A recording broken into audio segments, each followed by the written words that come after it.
वहीं देखिए, मिशन 2027 की दहलीज पर खड़े उत्तराखंड की सियासत में कल एक और बड़ा दिन होने जा रहा है, क्योंकि कांग्रेस नेता राहुल गांधी कल देहरादून पहुंच रहे हैं, जहां वो बन्नू स्कूल मैदान में फूकेंगे छात्रों की गूंज का चुनावी शंखनाद।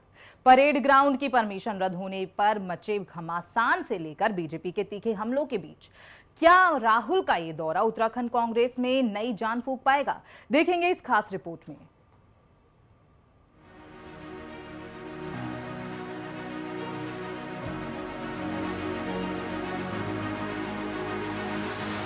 उत्तराखंड की सियासी बिसात पर शह और मात का खेल तेज हो चुका है। साल 2027 के महामुकाबले के लिए कांग्रेस ने अपनी पूरी ताकत झोंक दी है। इसी कड़ी में कल यानी 17 जुलाई को कांग्रेस के दिग्गज नेता राहुल गांधी देहरादून आ रहे हैं, जहां वो छात्रों की गूंज कार्यक्रम के जरिए युवाओं और बेरोजगारों की नब्ज टटोलेंगे। हालांकि इस कार्यक्रम से पहले ही परेड ग्राउंड की परमिशन रद्द होने पर सूबे की सियासत गर्मा गई है। प्रदेश अध्यक्ष गणेश गोदियाल, हरक सिंह रावत और करण महारा समेत तमाम दिग्गज नेताओं ने नए कार्यक्रम स्थल बन्नू मैदान पहुंचकर तैयारियों को अंतिम रूप दिया और सरकार पर जमकर भड़ास निकाली। राहुल जी ये चाहते हैं कि वो देहरादून में ये कार्यक्रम करें।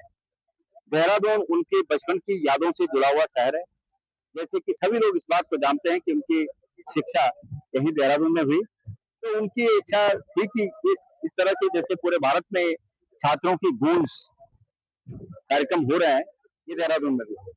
हम इस बात से बहुत उत्साहित हैं कि प्रदेश के सभी जिलों से बड़ी संख्या में छात्र इसमें शामिल हो रहे हैं।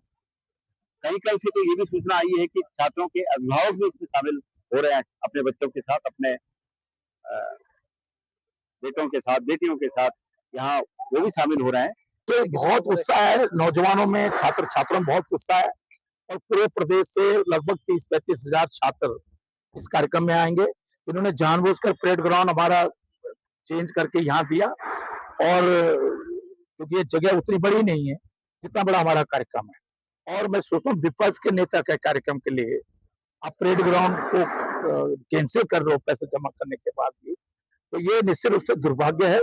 और लेकिन इसके बावजूद भी यहाँ हमारा नौजवान इस बार राहुल गांधी जी के इस संघर्ष में और राहुल गांधी जी छात्रों के संघर्ष में पूरी तरह, चाहे बारिश आए, ओला गिरे, चाहे बारिश आए, चाहे आंधी आए, तूफान आए, छात्रों की जो गूंज है इसी मैदान से, रेस कोर्स के इसी बन्नू स्कूल के इस मैदान से पूरे देश में जाएगी, पूरे प्रदेश और देश में जाएगी। भाई देखिए, ये सारा भर जाएगा, बाहर भी भरा रहेगा, क्योंकि हम उम्मीद कम कर रहे थे, लेकिन हमारी उम्मीद से बढ़कर हो रहा है। कल दिन तक 5 लाख से ज्यादा बच्चे एनरोल कर चुके थे, और अब मेरे ख्याल से आंकड़ा 7 के आसपास पहुंच गया होगा और बढ़ेगा। माननीय राहुल गांधी जी के प्रोग्राम के लिए लाखों छात्रों ने स्वतः हम रजिस्ट्रेशन कराया है, और सरकार बाधित करने का प्रयास कर, लेकिन पुनः में आपको बड़ी ऐतिहासिक कार्यक्रम रहेगा। स्वतः लोग आना चाह रहे, लोग अपने भविष्य के बच्चों के लेकर चिंतित है।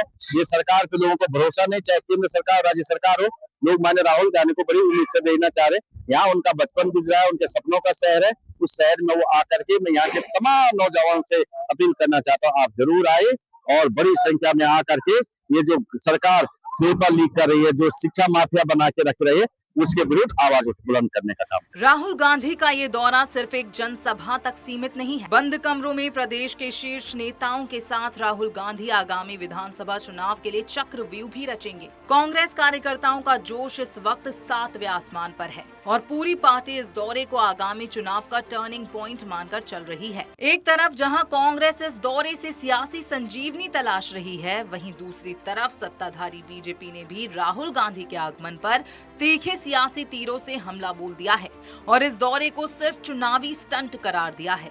देखिए, अपने मुंह मियां मिट्ठू बनने से कोई किसी को नहीं रोक सकता। वो तो लगातार ये भी कहते हैं कि नरेंद्र मोदी जी उनसे घबराते हैं। ये सारी दुनिया जानती है कि कौन किससे घबराता है। तो मुझे लगता है कि राहुल गांधी जी के बयानों में कोई तथ्य नहीं होता, केवल और केवल हल्का मनोरंजन होता है। बहरहाल आरोप और प्रत्यारोपों की इस तेज जंग के बीच कल देहरादून के बन्नू मैदान से उठने वाली ये छात्रों की गूंज उत्तराखंड की राजनीति में कितनी दूर तक जाएगी और मिशन 2027 की सियासी डगर कांग्रेस के लिए कितनी आसान करेगी, ये देखना बेहद दिलचस्प होगा। Desk report, network 10।